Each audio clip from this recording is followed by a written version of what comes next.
আজকে ছাড়া বেবিকে নিয়ে একটি অসাধারণ জায়গায় চলে এসেছি আমরা। সেখানে ঢুকতে যেন মনে হলো আমি সমুদ্রের নিচে চলে আসছি। কতগুলো শার্কের সাথে খেলা করতেছে সারা বেবি।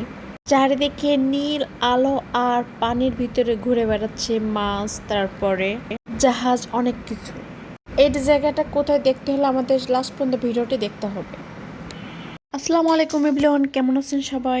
বেশি কথা না বাড়িয়ে চলো ভিডিওটি শুরু করি। তো আমরা কাজিনরা মিলে সবাই ঘুরতে আসছিল আমাদের বাসায়, সবাইকে নিয়ে চলে গেছিলাম। আর সারা তো খুবই হ্যাপি, কারণ তার সাথে ছিল সারার বেস্ট বেস্ট ফ্রেন্ড প্লাস খালা। ছোট থেকে ওকে বেস্ট খালা বলে ডাকে। যাই হোক, চলো ভিডিওটি শুরু করি। টিকিট কাউন্টারে যেহেতু ওরা খুবই আনন্দ করতেছে, আর একদিকে আমার মামা গেছিল টিকিট কাটার জন্য। তারপরে ওরা নাচানাচি খুশি, কত হ্যাপি তারা। এই তো টিকিট কাটার পর আমরা টিকিট চেকিং দিয়ে আমরা ভিতরে ঢুকে গেছিলাম।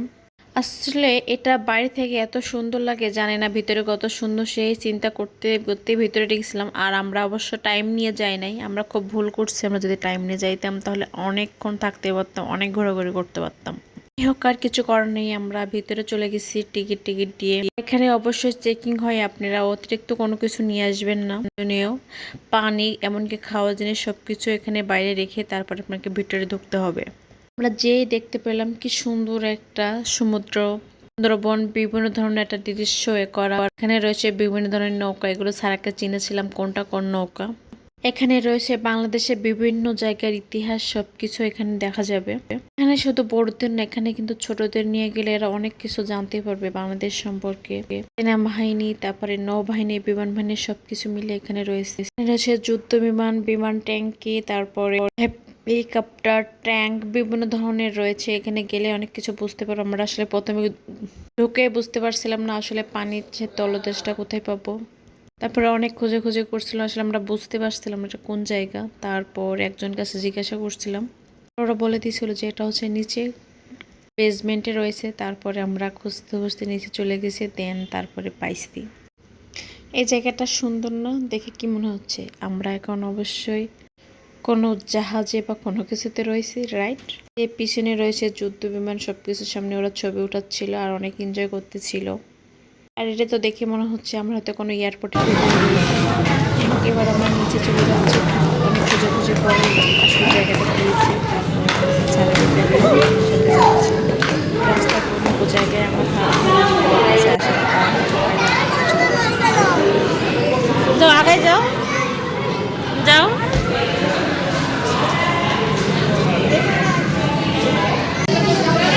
ধরো সারা,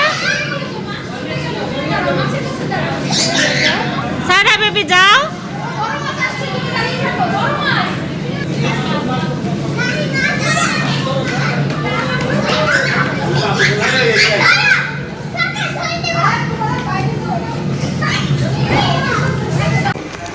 ছাড়া বেবি,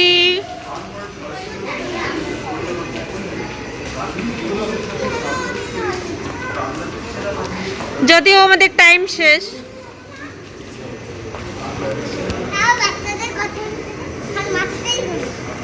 তাই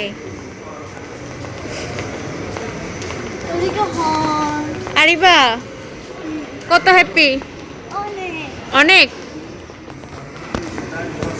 যদিও আমাদের টাইম ছিল না, তারপরও চেষ্টা করছি বাচ্চাদেরকে ঘুরে ঘুরে যতদূর সম্ভব দেখানোর আর এদের সম্পর্কে আইডিয়া নেওয়ার জন্য। ভাবি কিন্তু প্রতিটা জিনিসই খুবই মনোযোগ দিয়ে দেখতেছিল। ফ্লোরে এক এক রকম কিছু রয়েছে, যেখানে গেলে মন ছুঁয়ে যাবে। আসলে ওরা অনেক ছবি তুলছিল, অনেক হাসাহাসি করতেছিল। আর প্লেনটা উপরে দেখে ছাড়াবে বলতেছে এই বুঝে আমার মাথায় পার পড়বে, এই নিয়ে প্রথম একটু ভয় পাইতেছিল। সব জায়গায় প্রথম একটু আমার মেয়ে ভয় পেয়েছে, তারপরে আবার খুবই অনেক মজা পাইছে যখন বুঝতে পারছে জিনিসগুলো কি। আর জাদুঘরের পরিবেশটা আসলে অনেক সুন্দর ছিল, পরিষ্কার পরিচ্ছন্ন ছিল।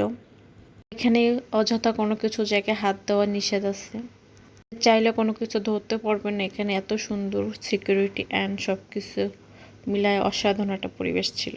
আপনারা চাইলে একদিন অবশ্যই পরিবার পরিজন এখানে যে ঘুরে আসতে পারেন। টিকিট মাত্র 150 টাকা, আগে নাকি 100 টাকা ছিল, বাট এখানে মাত্র 150 টাকা ফি। আর এখানে কোনো বাচ্চার ফি প্রয়োজন হয় না, 5 বছর নিচের কোনো বাচ্চার ফ্রি, একদম টিকিট ফ্রি। সারা যেহেতু 5 বছর হয়ে গেছে, এই জন্য সারা টিকিট লাগছিল। আর শেষে শুধু মনে হয় আমরাই ছিলাম, আর কেউ ছিল না। আমরা শেষে অন্ধকারের ভিতরে আস্তে আস্তে বেরিয়ে পড়ছি। আমরাই শুধু মনে হয় যে লাস্টে জয়েন করছে। এখানে সবাই বেরোয় যাচ্ছে, এখানে টাইম টু টাইম 7টার পরে আসলে কাউকে এখানে অ্যালাউ করে না, এই জন্য আমাকে সবাইকে বেরোয় যেতে হচ্ছিল। ভিডিও এই পর্যন্তই। আপনার যদি কোনো কিছু জানা থাকে অবশ্যই বেশি বেশি করে কমেন্ট করবেন। আল্লাহ হাফেজ।